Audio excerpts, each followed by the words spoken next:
Hop in your racing seat, cause today I'm reviewing a game that will stick inside my mind forever. And a game that ranks among the best for its genre. When it came to the PlayStation in 1999, Crash Team Racing was a game I spent more time on than any other game as a kid. I played the hell out of this thing.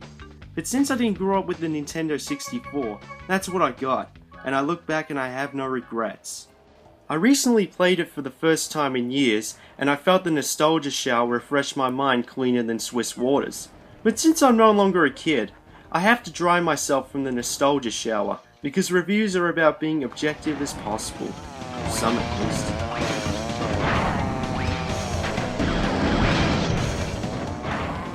Sony knew the successes of Nintendo's kart racing games like Mario Kart and Diddy Kong Racing, and wanted to make a kart racer that was better than those games in every way. During the 90s, Crash Bandicoot was PlayStation's Mario, so creating a kart racing game based off Crash Bandicoot made sense. It would also be the last Crash Bandicoot game developed by Naughty Dog, who would then tackle the Jak and Daxter series on the PS2, and the Crash Bandicoot series would go cross-platform. Back to Crash Team Racing. Is it as good as I remember as a kid? Well, since I don't have anyone with me, it already defeats the purpose. Because the whole point of kart racing games is to join your friends and race each other over and over and over again. I mean, why do you think Mario Kart was always the life of drinking games and vomit on an N64 controller? With this, it takes a few steps back. I mean, it's possible to play up to 4 players, but you need a control multi-tap to do so. But even if you play this game on the PS3 and turn on more than 2 controllers, it still doesn't work. Disappointing. Nonetheless, the multiplayer gameplay includes the obvious verses and battle arenas. Nothing special really. I recommend you only play this game on single player.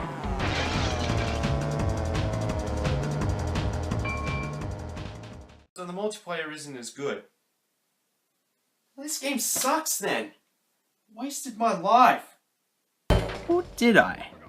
Well, the PlayStation wasn't really a multiplayer console as opposed to the N64. The PlayStation was marketed as more of an adult console, and it only had half the controller ports. I view it like this. The game tries its best to capitalize the multiplayer fun of Mario Kart, but it was never going to be better from the beginning. Besides, you realize this game stands out on single player with a plot and a career mode. Racing games do tend to have a decent plot. So how does this one stack up? An alien ironically named Nitrous Oxide tests other planets for how fast they are, and he ironically happened to arrive on Earth. He announces a tournament called Survival of the Fastest. Here's the way we play.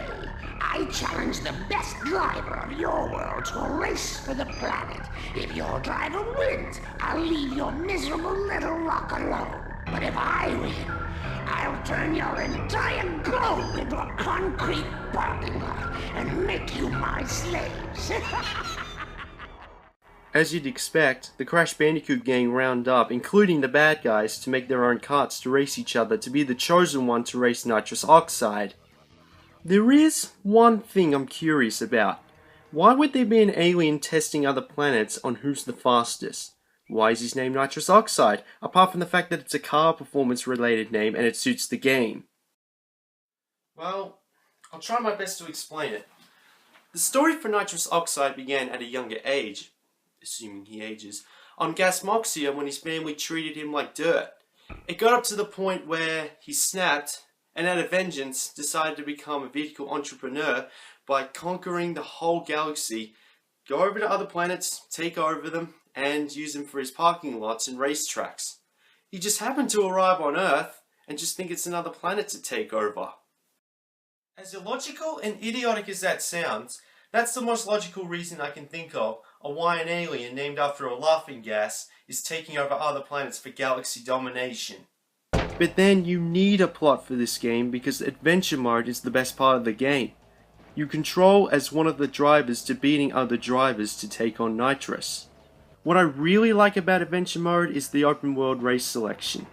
The map is just one big interactive race selection with 5 different parts of the world based on themes like the beach, snow, castles and temples, and have to unlock one part of the world via a boss to move on to the next. Kinda like Diddy Kong Racing and a teeny bit like Grand Theft Auto.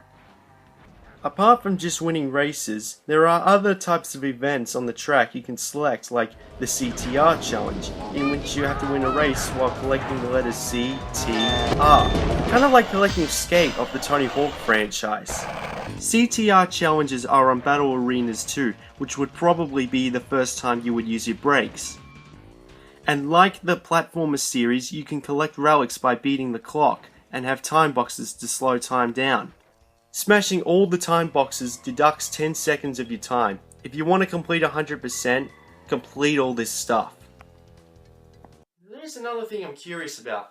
Say you beat nitrous oxide once, and he decides to come back until you reach 100%. If I were the other drivers, I would assume that they think that I would be the fastest driver to take him on again. But instead, they're racing each other again to be proven. Like, what the hell? If I was the other drivers, I would be having the mindset of trying to save the world and actually be the fastest driver in the world. Back to the point. You get 8 characters from the PS1 Crash Bandicoot trilogy to choose from, which increase to 14 once you unlock them all.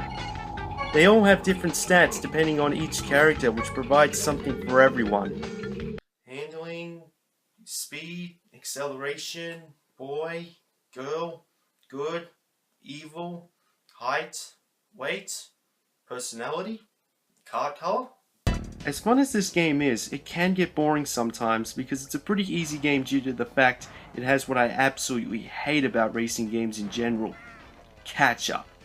Catch up is absolutely evident when you race in a boss battle because it's almost impossible to stay in front of them, but then it's a cakewalk on the last lap. For example, I'm behind Ripperoo the whole time, no matter how much I try to overtake, until a corner of the last lap. I overtake him, I'm in front of him the whole time, and as you saw before, I caught up after a 14-second head start. Although the difficulty does increase as you rank even higher, the PlayStation demands on keeping the race close. Now, I like close races as much as the next racing fan, but not when a video game console is forcing it. Now to the most important part, the controls. Well, you get to power slide, jump on ramps, steer, accelerate. All I can say is top notch. And that's important for games like this, to be in full control, which is the whole point of kart racing games. Going up against your friends to see who the better driver is, and that's why having near perfect controls is mandatory for this genre. Rarely do I come across a kart racing game or multiplayer when someone loses because of worse power steering. It should always be your fault, not the game's. The tracks you race and piss off opponents on are fantastic. There's only one track more than Mario Kart, but with a CD instead of a cartridge, this game could do so much more. There's way more ramps, secret passages, obstacles, and better aesthetic design.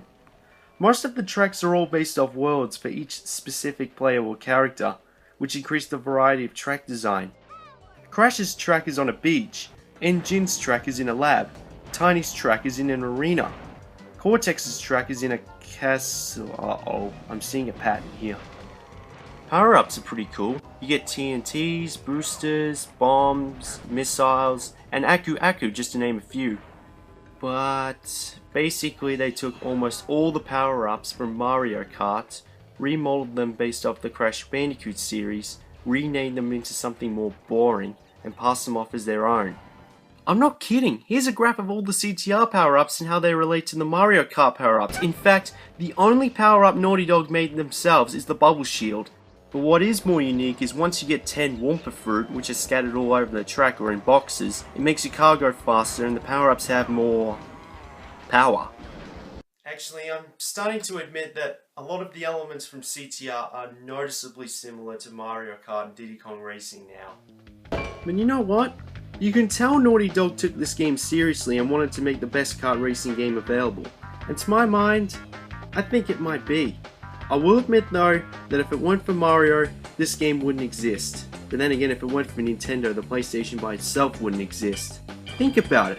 It had better graphics, better control, it had more tracks, more characters to choose from, a story mode, and if you had the multi-tap where you can plug in 2 more controllers, it was also 4 players. The only things that make Mario Kart better than CTR are the characters are more memorable and the multiplayer gameplay was a lot better. It may have copied a lot of the elements from Mario Kart and Diddy Kong Racing, but they're mostly the positive elements. And was this game available on the N64? Basically, Sony proved they can make a kart racing game from the face of PlayStation itself, and of all the kart racing games, Sony could at least finish on the podium.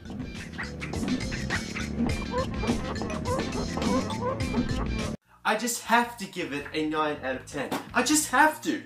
I know I said before that Mario Kart is the reason this game exists, and I'm probably letting my childhood memories alter my rating, but who cares?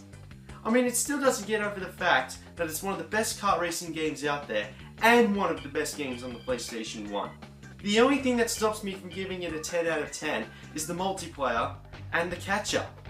But apart from that, buy this game. And if you can't get a physical copy, then buy it on the PlayStation Network. You will not regret it. Unless if the game doesn't work. Alright, thanks for watching, guys. I really enjoyed reviewing my childhood memories. And I really hope you guys enjoyed the video. Keep your miserable planet. I'm out of here for good.